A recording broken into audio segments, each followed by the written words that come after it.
같이 한 마음으로 사사기서 3장 7절의 말씀 합독해 보도록 하겠습니다. 이스라엘 자손이 여호와의 목전에 악을 행하여 자기들의 하나님 여호와를 잊어버리고 바알들과 아세라들을 섬긴지라. 아멘. 하나님은 이스라엘 백성들을 버리지 않았습니다. 이스라엘 백성들 죄를 범해도 그들이 잘못했다고 하면은 용서를 해주세요. 그리고 온내가 같은 사슬을 보내주셔서 문제를 해결해 주십니다.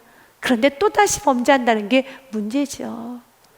그들이 왜 또다시 범죄를 하고 있습니까? 성령님의 다스림을 받지 않고 있기 때문에 그래요. 그 죄를 짓지 않도록 성령님께서 다스려 주시는데 내 안에 강함 때문에 그렇습니다. 내 안에 고집이 있어서 그렇습니다. 내 생각을 버리지 못해서 그러는 겁니다. 그래서 오늘도 나는 죽고 예수 그리스도가 살아가는 삶, 나의 생각을 십자가에 못 박고 나의 계획을 십자가에 못 박고 있는 모습 그대로 주님께 어린아이처럼 나가야 돼요. 주님께 어린아이처럼 나가야 되는 겁니다. 아, 내가 이렇게 넘어졌는데 또 나는 잘할 수 있을까? 또 내 생각은 이런 것이었는데 이런저런 생각들은 다 십자가에 못 박으십시오. 지금 주님께서 여러분에게 뭐라고 말씀합니까? 어떤 분을 순종하기 원하십니까? 어떻게 살기를 원하십니까? 그러면 그대로 순종하면 되는 겁니다. 주님은 오늘 우리에게 말합니다. 이스라엘 자손이 여호와의 목전에 악을 행했다고요. 죄를 지었다고요. 그 죄가 어떤 죄인가? 두 가지 죄입니다. 첫 번째는요, 자기들의 하나님 여호와를 잊어버린 죄. 두 번째는 바알들과 아세라들을 섬긴 죄. 이 두 가지예요. 그러면 하나님으로부터 징계를 받습니다. 우리의 삶도 돌아보셔야 돼요. 내가 지금 하나님을 잊어버리고 있지는 않은가? 내가 지금 하나님을 소외시키고 있지는 않은가? 지금 나의 삶 속에서 은혜는 잊어버리고 있지는 않은가? 무엇 때문에 하나님을 소외시키고 무엇 때문에 은혜를 잊어버렸고 무엇 때문에 지금 내 안에 구원의 감격을 잊고 사라졌는가는 각자가 점검해 봐야 됩니다. 성경은 이것 때문에 하나님을 잊어버린 거야. 이것 때문에 하나님을 소외시켰어. 이것 때문에 구원의 감격을 잊어버리고 사라졌어. 바로 이것 한 가지를 지적하는 부분이 히브리서 말씀에 보면은 기록이 돼 있어요. 12장 15절 말씀에 보니요, 너희는 하나님의 은혜에 이르지 못하는 자가 없도록 하고 또 쓴뿌리가 나서 괴롭게 하여 많은 사람이 이로 말미암아 더럽게 되지 않게 하며 라고 했습니다. 그러니까 은혜에 이르지 못하는 자가 있지 않도록 우리 모두 서로 도와줘야 되고 각자가 좀 믿음을 지켜야 되는 겁니다. 하나님의 은혜에 이르지 못하도록, 다시 말해서 이 은혜를 받았는데 지금 은혜 현장에 있지 못하도록, 지금 은혜의 자리, 은혜에 충만하게 이르지 못하도록 하는 자가 없도록 만들라는 겁니다. 질문하겠습니다. 지금 여러분은 은혜의 자리에 있습니까? 지금 여러분의 마음은 은혜 안에 있습니까? 은혜가 참 중요해요. 그리고 좀 더 구체적으로요, 이 은혜 안에 이르지 못하도록 하는 것 중에 하나가 쓴뿌리들입니다. 또 쓴뿌리가 나서 괴롭게 하여 많은 사람이 이로 말미암아 더럽게 되지 않게 하며 라고 했습니다. 은혜 안에 있으면 이 쓴뿌리가 사라지기 시작합니다. 근데 은혜 밖으로 나가면요, 그 쓴뿌리가 올라와요.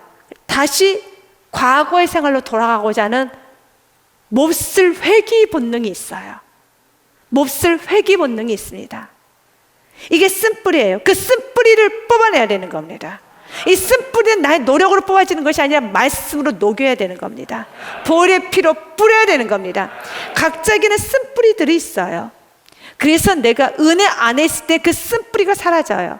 그런데 은혜 밖으로 나가면 다시 그 쓴뿌리가 일어나서 나를 더럽게 만드는 겁니다. 그래서 옛적의 생활 모습 그대로, 예전의 모습 그대로 회귀 본능이 있는 것처럼 돌아가 버립니다.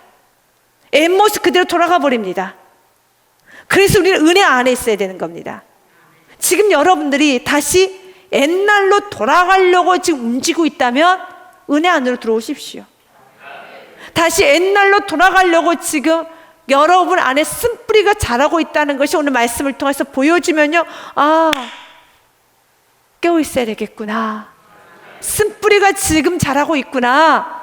내가 은혜 안에 있지 못하니까, 내가 지금 감사와 구원의 감격에 있지 못하니까 지금 다시 쓴뿌리가 올라와서 나를 지금 사로잡고 있구나. 나는 내 삶을 좀 더럽게 만들고 내가 다시 옛 모습으로 돌아가게 하려고 하는구나 깨달으셔야 돼요. 성경에서는 그 쓴뿌리 중에 하나를 에서로 보고 있습니다. 음행하는 자, 혹 한 그릇 음식을 위하여 장자의 명분을 판 에서와 같이 망령된 자가 없도록 살피라라는 말합니다. 이 에서의 사건은 창세기 25장의 사건입니다. 에서가 너무 배가 고파요. 그런데 그때 야곱이 에서에게 이렇게 딜을 합니다. 내가 팥죽을 줄 테니까 당신의 장자의 명분을 내게 팔아라 라고 말합니다. 그런데 에서가 이렇게 말을 하고 자신의 장자의 명분을 팔아버립니다. 에서가 이르되 내가 죽게 되었으니 이 장자의 명분이 내게 무엇이 유익하리요? 은혜 안에 거하지 아니하면 내 안에 쓴뿌리가 나오는데 그 쓴뿌리는 에서의 뿌리입니다. 에서의 뿌리가 무엇인가? 은혜를 받아도 에서가 이렇게 말하잖아요. 이 중요한 장자의 명분이 내게 무엇이 유익하리요? 내가 지금 배가 고픈데, 내가 지금 배고파 죽게 생겼는데 장자의 명분이 뭐가 유익이 돼? 이것이 쓴뿌리예요. 바로 내가 은혜 안에 있지 아니하면, 은혜 안에 있지 않을 때 나타나는 현상은 내가 지금 이렇게 힘든데, 내가 이렇게 배가 고파 죽겠는데, 내가 이렇게 우울하고 내가 이렇게 아픈데, 내가 이렇게 힘든데 지금 예배가 무엇이 유익이야? 지금 내가 힘든데. 사랑하는 여러분, 기독교는, 신앙은 자기 생명보다 예수 그리스도를 귀하게 여기는 거예요. 생명보다 예배를 귀하게 여기는 겁니다. 왜요? 예배는 생명을 줄 수 있어요. 여러분, 생명을 지키고 싶습니까? 가정을 지키고 싶습니까? 에서의 쓴뿌리가 무엇입니까? 내가 이렇게 죽게 되었으니 이 장자의 명분이 내게 무엇이 유익하리요? 내가 이렇게 죽게 됐는데 이 장자의 명분이, 정말 죽게 되었으니까 장자의 명분을 더 붙잡아야 돼요. 내 삶이 안 풀리면 더 예배를 붙잡아야 돼요. 이것이 신앙이에요. 내가 죽게 되었는데 이 예배가 무슨 소용이야? 그 사람은 지금 예수를 믿는 게 아닙니다. 예수는 우리의 구원자예요. 크게는 죄에서 구원하셨고요, 그리고 죄로 인한 가난, 질병, 고통, 문제, 흑암의 모든 세력에서 구원하실 유일한 분이 예수 그리스도십니다. 그렇다면 이걸 이렇게 해석해야죠. 내가 죽게 되었으니 더 장자의 명분을 붙들어야 되는 거예요.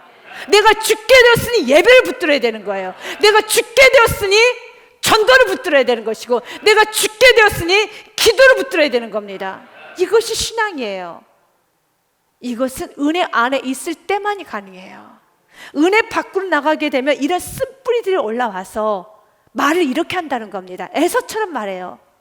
지금 내가 죽게 되었는데, 내가 이렇게 힘든데, 내가 이렇게 아픈데, 내가 이렇게 고통스러운데 예배가 무슨 유익이 되리요? 신앙이 무슨 유익하리요? 지금 내가 힘든데, 힘드니까 신앙을 붙잡아야 되는 거예요.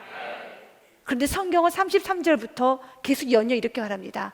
야곱이 이르되 오늘 내게 맹세하라. 에서가 맹세하고 장자의 명분을 야곱에게 팔아버립니다. 그리고 성경은 에서에 대해서 이렇게 결론을 내립니다. 같이 읽겠습니다. 야곱이 떡과 팥죽을 에서에게로 주매 에서가 먹으며 마시고 일어나 갔으니 에서가 장자의 명분을 가볍게 여기었더라. 이제 이런 신앙을 만홀히 여긴다고 하는 겁니다. 경외의 신앙과 반대되는 개념이에요. 우리는 신앙을 가볍게 여기면 안 돼요. 만홀히 여기면 안 되는 겁니다. 생명보다 귀하게 여겨야 되는 겁니다. 경외 신앙은 두렵고 떨림으로 섬기는 겁니다. 우리가 은혜 안에 거하지 않게 되면 우리 안에는 에서의 쓴뿌리가 올라와서, 본문 말씀 그대로요, 한 그릇 음식을 위하여 장자의 명분을 판 에서와 같이 망령된 행동을 하게 돼 있어요. 그래서 살펴보라는 겁니다. 그렇게 망령의 뜻이 무엇입니까? 망할 행동, 어리석은 행동. 이렇게 살면 죽어요. 이렇게 살면 망하는 행동입니다. 에서같이 말하면 안 되는 겁니다. 경제가 어렵지요. 사는 게 어렵지요. 은혜 안에 있는 사람은 사는 게 어렵기 때문에 주님 도와주세요. 그러면 은혜 안에 있는 사람이에요. 여러분 연약함을 발견했습니까? 뭘 해도 안 됩니까? 요즘 공고합니까? 주님 도와주세요. 그러면 은혜 안에 있는 겁니다. 그런데 너무 힘이 들어요.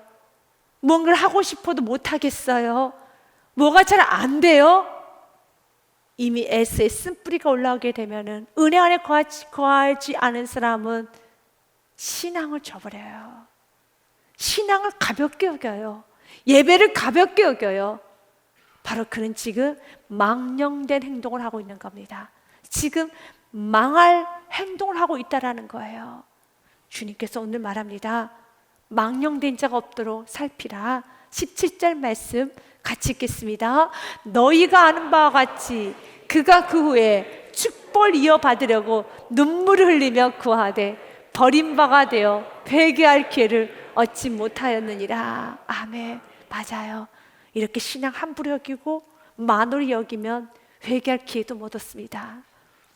그런데 제 삶을 되돌아보니까요, 이렇게 만홀히 여기고 가볍게 여겼던 시간이 있었지만 주님께서는 다시 예수님을 불렀었을 때, 회개할 기회를 얻지 못하는 건 맞는데 바로 그 회개할 수 있는 은혜를 부어주셔서 여기까지 오게 되었어요. 주님은 오늘 이 말씀을 분명히 깨닫기 원합니다. 주님께서는 쓴뿌리가 나기를 원하지 않아요. 정말 우리가 하나님을 잊어버리지 않기 원합니다. 무엇 때문에 잊어버렸습니까? 먹고 살려고 잊어버리셨습니까?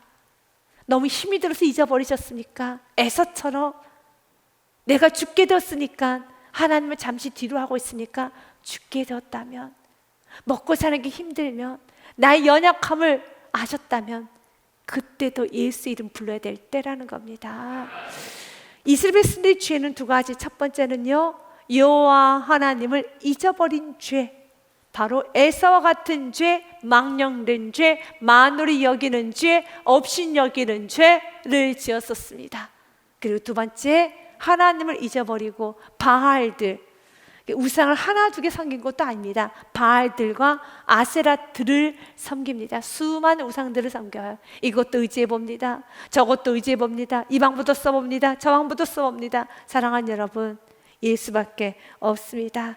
그래서 잠언 4장 23절 말씀에 우리가 지켜야 되는 건 마음과 생각입니다. 같이 읽겠습니다. 모든 지킬 만한 것 중에 더욱 내 마음을 지키라. 생명의 근원이 이에서 남이니라. 아멘. 여러분, 마음을 지키십시오. 생명의 근원, 죽고 사는 것은 내가 마음을 지금 어떻게 지키고 있는가? 지금 내 마음이 은혜 안에 있는가? 아니면 지금 내 마음이 에서의 마음과 같은가? 항상 점검해 봐야 돼요. 그리고 내가 지금 쏟아내고 있는 말이 어떤 말을 하고 있는가? 내가 지금 죽게 생겼는데 예배? 내가 죽게 생겼는데 은혜?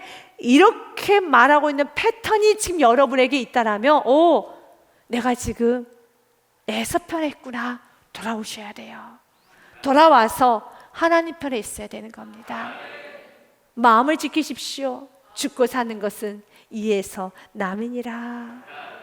그래서 주님께서는 본문 말씀에 보면 그들을 징계하셔서 하나님은 팔아버리십니다. 하나님께서는 구산 리사다임에게 팝니다. 여호와께서 이스라엘에게 진노하사 그들을 메소보뎀 왕 구산 리사다임의 손에 파셨으므로 이스라엘 자손이 구산 리사다임을 8년 동안 섬겼더니 우리가 섬겨야 될 분은 하나님이십니다. 그러나 우리가 세상을 쫓아갈 때 세상을 섬겨요. 물질을 쫓아갈 때 물질을 섬깁니다. 여러분이 여러분을 크게 생각해서 여러분 자신만 생각할 때 지금 여러분 자신을 우상화로 섬기고 있는 겁니다. 우리는 하나님을 섬겨야 되겠습니다. 그런데 이스라엘에서 섬겼던 구산 리사다임은 참으로 악한 왕이었습니다. 왜냐하면 리사다임의 뜻은 죄라는 뜻을 갖고 있는 리시아의 복수형입니다. 그래서 배나 사악한 구산, 그러니까 너무너무 잔인한 구산입니다. 그런 왕을 섬기고 있어요. 그래서 이스라엘 백성들이 부르짖어 기도하고 있습니다. 성경은 우리에게 우상을 섬길 때 수치를 당할 것이라는 말씀을 하고 있어요. 이사야서 42장 17절 말씀과 신명기 27장 15절 말씀에 보니요, 조악한 우상을 의지하며 부어 만든 우상을 향하여 너희는 우리의 신이라 하는 자는 물리침을 받아 크게 수치를 당하리라. 신명기 20장 15절 말씀도요, 장색의 손으로 조각하였거나 부어 만든 우상은 여호와께서 가증하니 그것을 만들어 은밀히 세우는 자는 저주를 받을 것이니라 할 것이요 모든 백성은 응답하여 말하되 아멘 할지니라. 아멘. 우상을 섬기면 저주받습니다. 우상을 섬기면 수치받습니다. 그러나 우리는 지금 이런 조악상 같은 거 섬기지 않아요. 이런 조악상 같은 거는 우리 붙들고 그 앞에서 무릎 꿇고 있지 않습니다. 지금도 우리가 우상 삼고 있는 조악상들이 무엇입니까? 물질, 자존심, 명예, 쾌락, 이 세상에서의 안락, 허영, 자기 자신, 이런 모든 것들입니다. 이제는 깨트려야 되겠습니다. 정말 깨트리고 주님, 내가 주여 앞에 엎드리기 원합니다. 하박국서 말씀 2장 18절과 19절은 제가 읽고 20절은 같이 읽을 겁니다. 새긴 우상은, 너희가 새겨서 만든 우상은 그 새겨 만든 자에게 무엇이 유익하겠느냐? 부어 만든 우상은 거짓 스승이라. 아멘. 내가 만든 우상, 내가 의지하고 내가 크게 생각하는 모든 것들은 다 거짓 스승이라. 만든 자가 이 말하지 못하는 우상을 의지하니 무엇을 유익하겠느냐? 나무에게 깨라 하며 말하지 못한 돌에게 일어나라 하는 자에게 화했을진저 그것이 교훈을 베풀겠느냐? 보라, 이는 금과 은으로 입힌 것인지 그 속에는 생기가 도무지 없느니라. 믿으십니까? 금과 은에게 나를 도우라, 일어나라, 나를 도우라 하는데 그 속에 생기가 없는데, 여러분, 물질은 생기가 없어요. 그러나 믿음을 가지고 물질을 사용하면 그 물질은 살아 움직여요. 사업은 믿음으로 하는 거예요. 은 자체, 금 자체는 생기가 없어서 역사가 이루어지지 않아요. 더 나아가서 주님께서 우리에게 80평생, 70평생, 90평생 시간을 주면서 딱 한 가지 요구합니다. 믿음으로 살라는 겁니다. 자녀를 하나님 주신 이유는 그 자녀를 키우는 과정에서 믿음이 성장이 되고 믿음이 보여지고 여러분의 삶 속을 통해서 하나님을 믿음이 만천에 드러나며 하나님이 드러나기 원하며 복음이 전해지기 원하는 겁니다. 사업장도 마찬가지예요. 사업장이 큰 사업장, 작은 사업장, 여러분 직장생활, 학교생활, 인생 전체가 이런 모든 각가지 삶을 통하여서 믿음이 보여줘야 돼요. 하나님을 믿고 사는 게 어떤 것인가를 보여줘야 되는 겁니다. 그래서 하나님의 살아계심을 사업장을 통해서 자녀를 양육하는 과정에서 내 인생 속에서 또 직장생활을 하면서 하나님의 살아계심이 드러나야 되는 것이고, 그리고 여러분들은 이렇게 하나님은 살아 역사하시는구나, 이렇게 하나님 믿고 살아야 되겠구나 라고 스스로 다시 생각하면서 믿음이 쑥쑥 자라야 돼요. 자녀를 통해서 부모의 믿음이 자라지 않으면 하나님이 자녀를 주신 목적을 이루지 못한 겁니다. 사업장을 통해서 지금 믿음이 자라고 계십니까? 직장생활 하면서 믿음이 자라고 계십니까? 인생을 살면서 믿음이 자라고 계십니까? 우리에게 주는 건 한 가지입니다. 왜냐하면 우리가 태어날 때도 알몸으로 태어난 것처럼 세상을 떠날 때도 동전 한 입 가지고 가는 게 없어요. 우리는 다시 또 알몸으로 가는 겁니다. 남는 거는 동전이 남는 게 아니라 우리가 믿음으로 살았던 그 삶이 남아서 하나님께서 아신받는 삶을 살아야 되는 겁니다. 우리 주님께서 여러분에게 금도 주셔요, 은도 주십니다, 명예도 주십니다, 지식도 주십니다. 그러면 이런 모든 것을 사용하여서 하나님 믿는 믿음을 보여주셔야 돼요. 말씀대로 살아가는 삶이 어떤 삶인가 보여주셔야 돼요. 그거 하라고 여러분에게 도구를 주시는 것뿐입니다. 금과 은은 도구예요. 생기가 없는 도구입니다. 그런데 그 금과 은에 믿음으로 금과 은을 만지기 시작하면 그 금과 은을 통해서 복음이 전해지고, 금과 은을 통해서 하나님의 살아계심이 드러나고, 금과 은을 통해서 영원히 세워지고, 금과 은을 통해서 여러분의 믿음이 쑥쑥 자라는 겁니다. 그래서 20절 말씀 같이 읽겠습니다. 시작. 오직 여호와는 그 성전에 계시니 온 땅은 그 앞에서 잠잠할지니라 하시니라. 아멘. 여호와는 그 성전에 계시니 온 땅아 잠잠하여라. 아멘. 이 세상은 시끄러워요. 물질의 힘이 얼마나 센지 그 물질을 갖겠다고 사람을 죽이기도 합니다. 때리기도 합니다. 가정이 분란이 일어나기도 합니다. 부모와 자녀 사이가 싸움이 일어납니다. 부부 사이 싸움이 일어납니다. 형제들 간에 무서운 지독한 싸움이 일어납니다. 이것이 바로 세상이죠. 그 썩어질 금과 은 잡겠다고. 근데 세상 사람들 그러나요? 우리 그리스도인들도 그런 모습이 드러날 때가 있어요. 그 물질 때문에 하나님 내게 베풀어 주신 은혜를 저버려요. 주님께서 우리가 그렇게 살기를 원하지 않습니다. 온 땅은 여호와 앞에 잠잠할지니라. 성경은 이스라엘 백성들에게 그들이 우상을 숭배했을 때, 하나님 잊어버렸었을 때 하나님께서는 그들을 메소포타미아 왕 구산 리사다임의 손에 파셨다라고 성경 기록해 놨어요.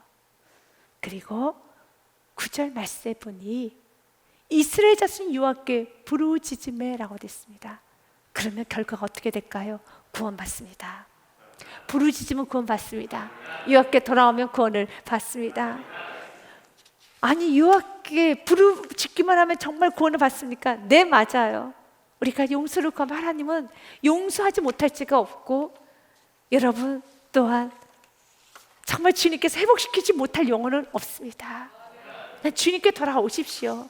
부족한 모습 그대로, 연약한 모습 그대로, 죄지은 모습 돌아오십시오. 돌아오면 되는 겁니다. 오늘 성경 기록도 있잖아요. 이스라엘 자손 여호와께 부르짖음에 여호와께서 이스라엘 자손을 위하여. 아멘. 부르짖어서 돌아올 때 방해하는 사단의 유혹이 있죠. 너가 이런 죄를 지었는데, 일단 지금 너의 상태가 이런데 또 어떻게 하려고? 아니요, 오늘 받은 은혜 붙잡고, 여러분 힘으로 일어설 수 없으니 오늘 이 말씀 붙잡고 일어나서 주님께 돌아가십시오. 다시 은혜의 자리로 돌아가십시오.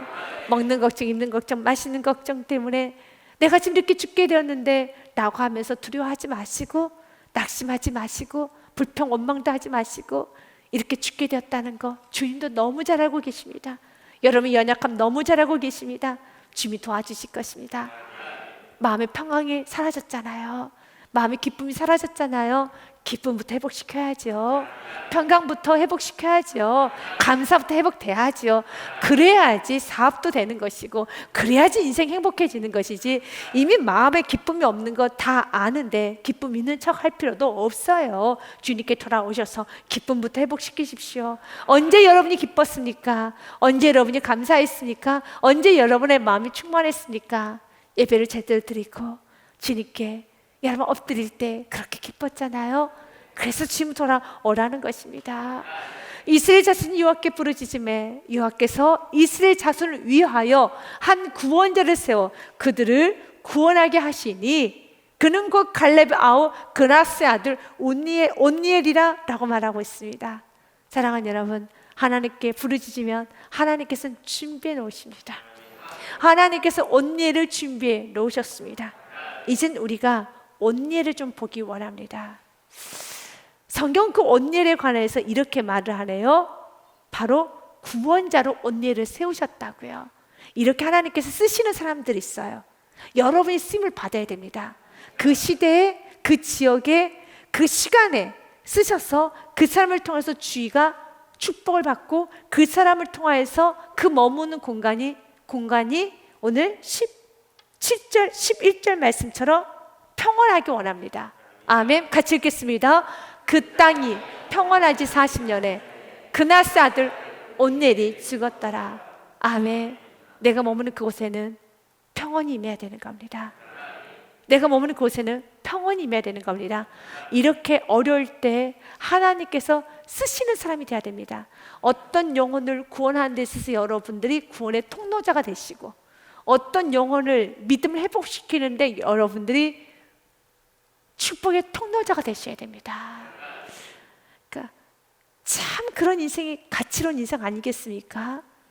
내가 머무는 그 공간에 평안을 주고, 내가 만났던 그 사람을 영혼을 회복시켜주고, 내가 만났던 그 사람에게 좋으신 하나님을 전하고 가는 인생, 그거보다 더 복된 인생 없습니다. 혹시 여러분이 물질을 많이 벌어야지만, 어떤 내가 이렇게 저런 실력이 많아야지만 영혼을 세울 수 있다는 그 생각은 버리십시오. 하나님께서 붙잡아주신 대로 하나님께 쓰임을 받으면 영혼들이 축복을 받아요. 여러분 주위에 있는 사람들이 다 복을 받는 것입니다. 그래서 먼저 하나님께서는 어떤 사람을 쓰시는가? 성경은 이렇게 기록되어 있어요. 디모데후서 2장 말씀에 보니 이런 사람을 쓴다라는 말이 있습니다. 집안에는 여러 종류의 그릇이 있대요. 큰 집에는 금그릇, 은그릇뿐 아니라 나무그릇, 질그릇도 있어. 귀하게 쓰는 것도 있고 천하게 쓰는 것도 있나니. 여러분의 가정도 그러잖아요. 여러분 자꾸 쓰는 그릇이 있고 손님 올 때만 한 번씩 꺼내는 그릇도 있어요. 손님 올 때 한 번씩 쓰는 그릇은 좀 귀한 그릇들이에요. 비싼 그릇들이고, 그리고 여러분 세트 그릇은 좀 손님이 올 때 쓰고, 그리고 좀 막 쓰는 그릇들이 있어요. 이렇게 굉장히 럭셔리한 사람도 있고, 재능도 많고, 달란트도 많고, 외모와 건강도 아주 좋은 사람이 있고요. 비교해 보면은 전혀 럭셔리하지 않을 정도로 그릇도 비교가 가능합니다. 좀 찌그러져 있고 작고, 그리고 또 여러분 화려하지도 않고 번쩍거리지도 않아요. 무늬도 없고 금띠도 둘러지지 않는 그런 초라한 그릇도 있어요. 근데 그런 초라한 그릇들이 또 잘 쓰이긴 해요. 집에 여러분들이 오늘 수입이 오기 전에 드셨던 그 그릇은 화려하지는 않을 겁니다. 그런데 매일 쓰지요, 그 그릇을. 맞아요. 이렇게 다양한 그릇들이 있어요. 중요한 건 쓰임받는 게 중요한 겁니다. 어떤 그릇이 쓰임받는가? 21절 말씀 같이 읽겠습니다. 그러므로 누구든지 이런 것에서 자기를 깨끗하게 하면 귀 쓰는 그릇이 되어 거룩하고 주인의 쓰심에 합당하며 모든 선한 일에 준비함이 됩니다. 아멘.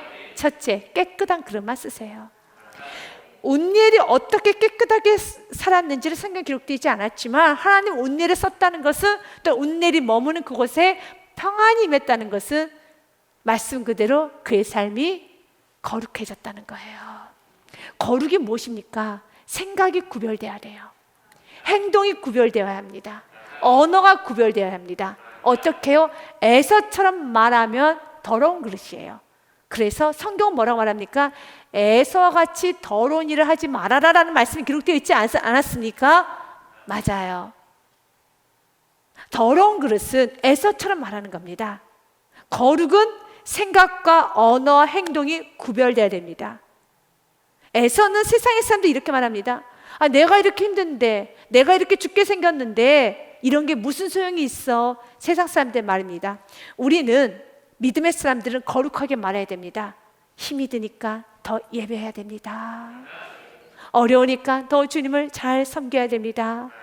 그러면 세상의 사람들이 이렇게 말하죠. 예배 드린다고 밥이 나옵니까? 떡이 나옵니까? 라고 말합니다. 그럼 우린 또 이렇게 말합니다. 예배 드리면 밥도 나오고 떡도 나오고 모든 건 다 좋아집니다. 예배 드리지 않으면 안 됩니다. 이것이 바로 우리가 거룩한 언어예요. 주님은 우리에게 이렇게 말합니다. 거룩하여서 주인 쓰심에 합당하게 모든 선한 일에 준비함이 됩니다. 왜 나에게 축복이 임하지 않을까? 준비가 안 돼서 그래요. 무엇이요? 생각이 구별되지 않아서, 언어가 구별되지 않아서, 행동이 구별되지 않아서 아직도 세상 가치관이 가득가득하다는 겁니다. 아직도 에서 가치관이 가득하고, 아직도 세상 기준에 따라 살고 있다는 겁니다. 아직도 하나님을 경외하는 신앙이 안 됐기 때문에 주님이 준비하는 선한 일에 쓰임을 받지 못하고 있는 거예요. 그릇 청소를 하십시오. 그래서 이제는 하나님의 가치관이 되십시오. 우리 그리스도인들은 먼저 그의 나라 그의 의입니다. 먼저 하나님 뜻을 생각하는 거고요, 먼저 예배하는 것이고요, 내 감정이 아무리 섭섭하고 내 감정이 아무리 우울하고 내가 아무리 두렵고 떨리고 무섭고 그리고 여러분 힘들어도 주님의 말씀이 먼저기 때문에 기뻐하라 하면은 너무 두렵고 떨려도 기뻐하는 그 내 마음이 될 때까지 회개하고 기쁨을 찾아내는 겁니다. 그냥 내 마음이 무너질 때는 무너져서 내 마음이 힘이 들어서 분노가 나고 화가 나고 두렵고 정말 쏟아내버리고 싶어도 주님께서는 절제하라 했다면, 감사를 했다면 나는 죽었기 때문에 이제는 바로 감사가 내 마음과 생각을 온전히 지배할 때까지 무릎 꿇고 주님 앞에 울어야 돼요. 주님, 내 마음에 감사가 가득 차야 되는데 두려움, 불평, 불만, 걱정, 근심, 화, 분노, 짜증이 나를 삼키려고 합니다. 이때 거룩한 사람은요, 자기 자신을 내주지 않아요. 하나님 쓰시기에 준비가 되는 사람, 영적 근육이 있기 때문에 틀어 막습니다. 이겨냅니다. 그러나 영적 근육이 없는 사람은 다 풀어져요. 영적 근육으로 지켜야죠. 이런 두려움과 무서움과 불안과 걱정, 원망, 분노와 짜증이 몰려올 때 영적 근육을 가지고 틀어 막아야지요. 그래서 기쁨으로 내 마음을 완전히 사로잡아야지요. 그리고 기쁨이 사로잡을 때까지 무릎 꿇고 있어야죠. 주여 은혜 내려 주옵소서. 주여 은혜 내려 주옵소서. 날뛰면 안 되죠. 뛰쳐나가면 안 되죠. 그러면은 애서죠. 사랑하는 여러분, 주님께서 귀히 쓰실 수 있는 그릇 깨끗하게 하면 귀히 쓰시는 그릇이 되고, 거룩하여서 생각과 행동과 말과 가치관이 거룩하고 구별되어서 주님이 쓰시기에 합당하여 모든 선한 일에 준비함이 됩니다. 모든 선한 일에 준비가 돼 있어야 돼요. 하나님 쓰시기에 여러분 능력 있는 사람, 온내와 같은 사람이 돼야 되는 겁니다. 왜 우리가 이렇게 귀 쓰는 그릇, 다시 말해서 깨끗한 그릇, 그리고 정말 구별된 우리의 삶이 거룩하고 구별된 생각, 행동, 가치관이 왜 만들어야 되는가? 온일에게 하나님 무엇을 보여주시냐면 영을 보여주십니다. 능력을 받으려면 내 안에 불순물이 없어야지 능력을 받을 수 있습니다. 내 안에 생각이 가득하면 주님이 능력을 보여주고 싶어도 보여줄 수가 없어요. 내가 비워줘야지만 부흥을 받을 수 있는데, 온일이 이렇게 메소보뎀 왕을 이길 수 있었던 것은 하나님께서 그에게 능력을 보여주셨다는 말씀이 있어요. 그에게 영이 임했다고 되어 있습니다. 여호와의 영이 그에게 임하셨으므로, 아멘. 임하기 위해서는 내 것이 버려져야 돼요. 그래서 주님께서 훈련하는 겁니다. 얼마나 주님에게 다스림, 주님의 영을 받을 수 있는 그릇이 비워져 있는가, 얼마나 하나님께서 마음껏 쓰실 수 있도록 자신의 자아의 강한 힘이 제거되었는가. 자신의 강함이 제거되면 제거돼서 하나님께 귀히 쓰세요. 여호와의 영이 그에게 임하셨으므로 그가 이스라엘 사사가 되어 나가서 싸울 때 여호와께서 메소보다미아 왕 구산 리사다임을 그의 손에 넘겨주시매. 아멘. 하나님이 넘겨주셔야 돼요. 우리 힘으로 하는 건 아무것도 없습니다. 하나님이 넘겨주셔야 되는 겁니다. 대표적으로 삼손이 그랬어요. 삼손이 여호와의 영이 충만하게 임하였었을 때는 나귀 턱도 하나를 가지고 1000명을 여러분 다 때려서 죽였어요.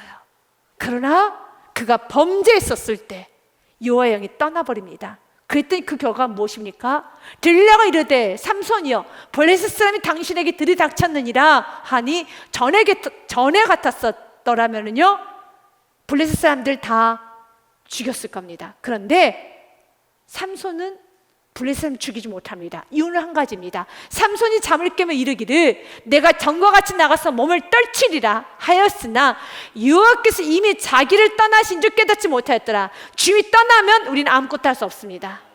예수님도 말씀하셨죠.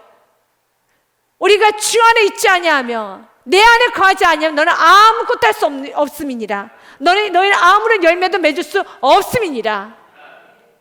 오히려 어떤 인생이 됩니까? 21절 말씀해요. 블레셋 사람들이 그를 붙잡아 그의 눈을 빼고 끌고 가사에 내려 놋줄로 매고 그에게 옥에서 맷돌을 돌리게 하였더라. 눈이 빠지고 밧줄에 묶여서 맷돌 돌리는 인생. 우리가 이제 나이가 들면 들수록 인생의 마지막, 우리가 이제 죽음을 향해서 가는 우리들의 인간의 실존이죠. 사단은 끊임없이 우리를 묶으려고 해요. 놋줄로 묶고 우리의 눈을 빼고 맷돌 돌리게 하면서 집에만 머물러라. 그리고 또한 놋줄로 묶습니다. 정욕과 게으름과 교만과 허무감과 불평, 불만, 이런 모든 걸 다 묶어버립니다. 그리고 눈도 빼버립니다. 영의 세계를 보지 못하게 합니다. 천국을 보지 못하게 합니다. 비전을 보지 못하게 합니다. 눈을 다 빼버려요. 그 십자가의 사랑을 깨닫지 못하게 합니다. 구원받을 영혼이 이렇게 많다는 것도 보지 못하게 합니다. 정신 차려야 되는데 천국도 보지 못하게 합니다. 하나님 나를 얼마나 쓰시기를 원하는가, 그 사랑 열정도 느끼지 못하게 합니다. 눈을 다 빼버린다는 거예요. 그 놋줄로 묶어서 정욕의 놋줄, 허무의 놋줄, 우울의 놋줄, 낙심의 놋줄을 묶습니다. 그럼 맷돌 돌리게 합니다. 계속 집에만 있게 합니다. 계속 뱅글뱅글 다람쥐처럼 돌게 만듭니다. 왜요? 여호와의 영이 떠났기 때문에, 은혜 안에 거하지 못하기 때문에. 점검해 보셔야 돼요. 내가 지금 뱅글뱅글 맷돌 돌리고 있지는 않은가? 지금 내 눈에 천국이 보이고 있는가? 내 눈에 영혼이 보이고 있는가? 지금 내 눈에 하나님의 비전이 보이고 있는가? 지금 내가 무엇에 묶여 있는가? 내가 지금 게으름에, 정욕에, 내가 지금 무엇에 묶여 있는가? 시기, 허영, 다툼 끊어내셔야 돼요. 언제요? 여호와 영이 임하기 시작하면은 삼손이 이렇게 고백합니다. 삼손이 여호와께 부르짖어 이르되 회개한 것이죠. 주 여호와여 구하옵나니 나를 생각하옵소서. 하나님이여 구하옵나니 이번만 나를 강하게 하사 나의 두 눈을 뺀 블레셋 사람의 원수를 단번에 갖게 하옵소서 하고, 같이 읽겠습니다. 시작. 삼손이 집을 버틴 두 기둥 가운데 하나는 왼손으로 하나는 오른손을 껴 의지하고, 30절까지 읽겠습니다. 삼손이 이르되 블레셋 사람과 함께 죽기를 원하라 하고 힘을 다하여 몸을 굽히매 그 집이 곧 무너져 그 안에 있는 모든 방백들과 온 백성에게 덮이니 삼손이 죽을 때 죽인 자가 살았을 때 죽인 자보다 더 많았더라. 아멘. 그 시작이 무엇이었습니까? 다시 그 힘을 얻고 다시 살아갈 수 있는 그 시작이 무엇이었습니까? 28절에 삼손이 여호와께 부르짖어 이르되 주여 나에게 은혜 내려 주옵소서. 부르짖기 시작하면 여호와의 영이 임해요. 부르짖기 시작하며 회개하기 시작하며 회복이 되는 겁니다. 언니엘에게 여호와의 영이 임하였을 때 여호와께서는 그에게 메소포타미아 왕이었던 여러분 구산을 그의 손에 넘깁니다. 그랬었을 때 온니엘이 구산 리사다임을 이기니라. 이것이 결론입니다. 세상에서 이기고 싶습니까? 성령 충만하셔야 돼요. 베드로전서의 말씀 읽고 오늘 말씀을 이제 마무리 좀 해보고자 합니다. 베드로전서 말씀해 보니 세월을 아끼라 때가 악하니라. 아멘. 죄송합니다. 에베소서네요. 에베소서 5장 16절의 말씀 같이 읽겠습니다. 세월을 아끼라 때가 악하니라. 무엇을 받아야 되겠습니까? 같이 읽겠습니다. 그러므로 어리석은 자가 되지 말고 오직 뜻이 무엇인가 이해하라. 같이 읽겠습니다. 시작. 술 취하지 말라. 이는 방탕한 것이니 오직 성령으로 충만함을 받으라. 아멘. 우리는 언니처럼 주님 준 힘을 가지고 이기는 신앙이 되어야 하겠습니다. 그리고 온내리 머무는 동안에 성경 말씀 그대로 11절 말씀 그대로 그 땅이 평온한 지 40년에 그니스 아들 온니엘이 죽었더라. 내가 머무는 그곳에 평강이 임하는 축복의 통로, 바로 우리 모두가 되어야 하겠습니다. 그 시작은 여호와의 영의 다스림, 성령 하나님의 다스림이십니다. 지금 여러분이 성령 하나님의 다스림을 받고 있습니까? 그렇다면 여러분의 가정은 하나님의 평강으로 책임져 주실 것입니다. 성령 하나님의 다스림을 받고 여러분이 나아가면 그곳에는 평강이 임합니다. 내가 성령 하나님의 다스림을 받는데 방해되는 것들이 있다면 주님께 내어놓고 회개하시고 부르짖어 주님께 나아가십시오. 그리고 다시 은혜 안으로 들어오십시오. 성령 충만하시기를 바라겠습니다. 여러분 날마다 이 은혜가 충만하시게 주님의 이름으로 축복드립니다.